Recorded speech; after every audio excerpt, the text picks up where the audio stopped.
Il progetto di Zaia per l'autonomia del Veneto piace soprattutto ai piccoli e medi imprenditori, il tessuto del nostro territorio, cuore pulsante dell'economia regionale.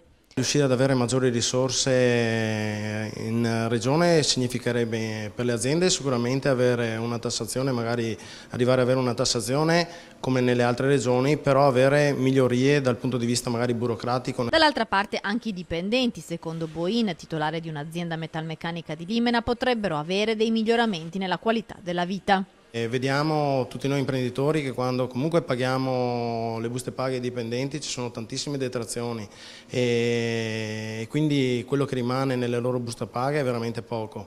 Magari questo significherebbe che da domani potrebbe esserci una miglioria dal punto di vista della qualità della famiglia. L'aspetto più importante dunque è quello della fiscalità. Il risultato ottenuto è storico e secondo gli esperti, applicando l'articolo 119, il federalismo fiscale potrebbe portare la nostra regione in un regime di fatto, anche se non di diritto, come quello del Trentino Alto Adige. Vado in Consiglio nazionale a Roma, vedo dei colleghi che magari sono da Bolzano.